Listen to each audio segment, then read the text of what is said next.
పాతాళానికి తొక్కుతా ఉన్నావు. ఏ రకంగా తొక్కుతావు ఒకసారి చెప్పాల్సిన అవసరం నీకుంది కదా.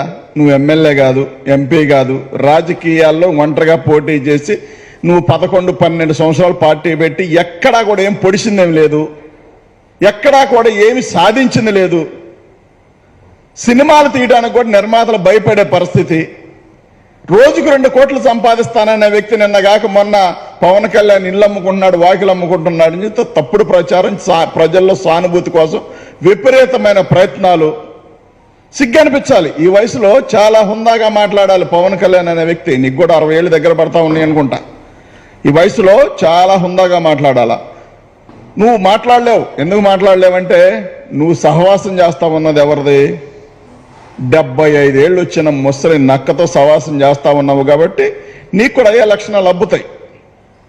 నీకు హరిరామ జోగయ్య గారు, ముద్రగడ్డ గారు పాపం లేఖలు రాశారు. ఎందుకంటే వాళ్ళకున్న అనుభవాలు బట్టి మనం చంద్రబాబు నాయుడు వంగవీటి మోహన్ రంగా గారిని చంపించిన వ్యక్తి, అలాంటి వ్యక్తి పొట్టన పెట్టుకున్న వ్యక్తి మనం కలిసి వెళ్ళడం కరెక్ట్ కాదు.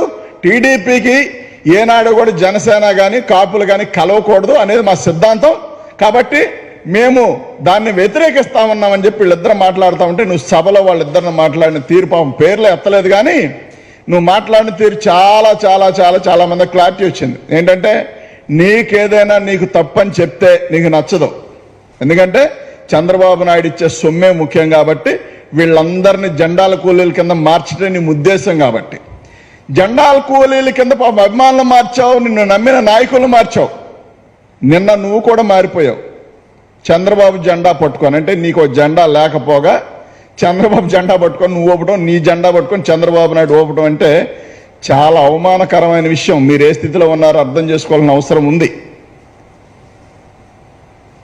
అలాగే జగన్మోహన్ రెడ్డి గారి గురించి మాట్లాడుతూ జగన్మోహన్ రెడ్డి గారు బాబాయిని చంపించిన వ్యక్తి అని మాట్లాడుతున్నావు నువ్వు. నిన్న బాగా ఒకసారి పిన్ చేసుకొని చూసుకో. ఒకసారి వాస్తవాలు నీకు తెలుసు. స్ట్రీట్ వ్యక్తులు అంటే వీధుల్లో తిరిగే వ్యక్తులు, తాగుబోతులు, తిరుగుబోతులు మాట్లాడే మాటలు కూడా నీకు సరిపోల్చలేం. ఎందుకంటే నీ భాష అట్లా ఉంది, నీ ప్రవర్తన, నీ భాష అట్లా ఉంది. ఆల్రెడీ కేసు నడుస్తూ ఉంది. ఎవరు దొంగలో నీకు తెలుసు, చంద్రబాబు నాయుడు చేయించాడని నీకు తెలుసు, చంద్రబాబు నాయుడు పాత్ర ఉందని తెలుసు, టీడీపీ వ్యక్తులు చేశారని నీకు తెలుసు. అయినప్పటికీ కూడా జగన్మోహన్ రెడ్డి గారి పైన ఆపాదించి అది నిజమైపోద్దా? వాస్తవం చెప్పు. సినిమా యాక్టర్ ఉదయ్ కిరణ్ ఎలా చనిపోయాడు? పవన్ కళ్యాణ్ అనే వ్యక్తి దీనికి సమాధానం చెప్పాల్సిన అవసరం ఉంది.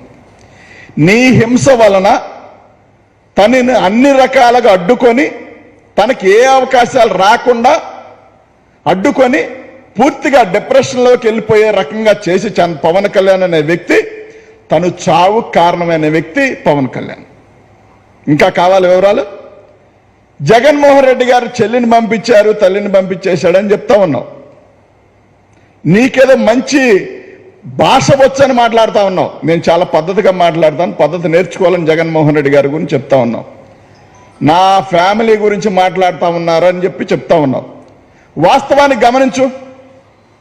మీ అన్నగారు పిఆర్పి పెట్టినప్పుడు, ప్రజారాజ్య పార్టీ పెట్టినప్పుడు మీ అమ్మగారిని, మీ అన్నగారిని, ఆ పాపని, అన్నగారి కూతురైన పాపను కూడా మీడియాల్లో ఏబిఎన్ వాళ్ళు చేసిన రోత నీకు గుర్తుందా? చంద్రబాబు నాయుడు మాట్లాడిన మాటలకు గుర్తున్నాయా? అసలు నీ సిగ్గు అనేది ఉందా? మీ నాన్నగారి గురించి నువ్వు మాట్లాడిన మాటలు, దీపారాధన చేస్తూ దీపారాధనతో సిగరెట్ వెలిగించుకుంటాడని మాట్లాడిన మాటలు. నాకు తెలిసి వెంకట్రావు గారి గురించి ఎవరు అలా మాట్లాడాల. ఆయన గురించి అంత అసలు బ్యాడ్ అనేది లేదు నాకు తెలిసిన దాంట్లో. కానీ నీ సొంత ప్రయోజనాల కోసం మీ అన్నని తప్పుగా చిత్రీకరించుతావు, అవసరమైతే ఫ్యామిలీని తప్పుడుగా చిత్రీకరించుకుంటావు. ఎదటి వాడు ఎవడైనా తప్పుడోడే అనుకునే భావం నీలో కనిపిస్తూ ఉంది. నిత్యంగా అనిపించలా నీకు పవన్ కళ్యాణ్? నీ అభిమానులను తాకట్టు పెట్టావు. వాడు పాపం 24 గంటలు కష్టపడి నీ ఫ్లెక్సీలు కట్టడం, నీ జెండా పట్టుకోవడం, వాళ్ళకి ఆనందపడటమే తెలుసు. కానీ మనిషికింత తలకింత అని చెప్పి వాళ్ళందరిని తీసుకెళ్లి చంద్రబాబు నాయుడు కాళ్ళకాడ తాకట్టు పెట్టావు. చూసావా? ఈ పాప ఊరికే పోద్దా? ఏనాడు నీ అమ్మాయిని నీ దగ్గర నుంచి రూపాయి ఆశించలా. వాళ్ళు సొంతంగానే కూలి చేసుకున్నా ఏం చేసుకున్నా పాపం నేను సొంతంగానే జెండాలు మోస్తారు, సొంతంగానే ఫ్లెక్సీలు కట్టుకుంటారు. వాళ్ళ చెమట అంటే వాళ్ళ స్వేదరంధ్రాల నుంచి కారిన చెమటను నువ్వు అమ్ముకుంటున్నావు చూడు చంద్రబాబు నాయుడికి. ఇదే నీచమంటే. దీన్ని నీచమంటారు. దీన్ని నీచమన్నారు. తాడేపల్లి కోటని ప్యాలెస్ని బద్దలు కొడతా అని చెప్పి, అంటే నువ్వు బద్దలు కొడతావంటే చూస్తూ ఉంటారా? ఇక్కడున్న పోలీసులు తీసుకెళ్ళి అక్కడ ఏలాడదీస్తారు. ఆ కోట చివరిన ఒక స్తంభం లాగుంది జగన్ గారి ఇంటి పక్కన, దానికి ఏలాడదీస్తారు. గుర్తుపెట్టుకో, ఒకసారి వెళ్ళి చూడు. ఊసకాళ్ళు ఉదర పొట్టేసుకొని తిరుగుతావు నువ్వు. జగన్ గారు జిమ్ చేస్తారు, యోగా చేస్తారు, బాగా ఫిట్గా ఉంటారు. 50 ఏళ్ళు వచ్చినా కానీ షుగర్ లేదు, బీపీ లేదు. ఆయనకి షుగర్ లేదు, బీపీ లేదు. పాప నీకు సకలం ఉన్నట్టుండే ప్రెస్టేషన్, బీపీ. 60 ఏళ్ళు దగ్గర పడుతున్నాయి. ఈ వయసులో నువ్వు చాలా హుందాంగా మాట్లాడు. ఎందుకంత బీపీ? ఈ వయసులో ఏదైనా కొట్టేసింది అనుకో, ఏంటి తేడా? ఏదైనా ఇబ్బంది పెడితే చంద్రబాబు నాయుడు ఇబ్బంది పడతాడు. నీకు ఏదైనా ఇబ్బంది కలిగి అనారోగ్యం ఎదురైతే చంద్రబాబు నాయుడుకి, ఎందుకంటే ఇప్పుడు నీవు అవసరం. మీరు దమ్మున్న వీరులం సూర్యులం మేము బ్రహ్మాండంగా ఉన్నామని చెప్పుకుంటున్నారు కదా. మీ ఇద్దరు ఒకరి సంఖ్యలో ఒకరు వాటేసుకుంటా ఉన్నారు కదా.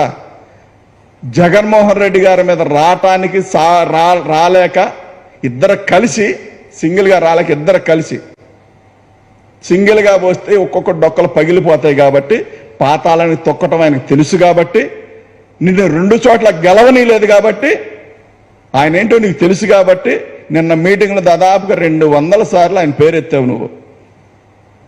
చంద్రబాబు నాయుడు అనే వ్యక్తి గురించి పొగుడుకో ఏమైనా చెప్పుకో. ఎందుకంటే మీ అన్న పార్టీ పెట్టినప్పుడు చంద్రబాబు నాయుడు దొంగ, నువ్వు మాట్లాడిన మాటలు. 2014లో దొర, 2019లో దొంగ, 2024లో దొర. ఇది నీ భాష.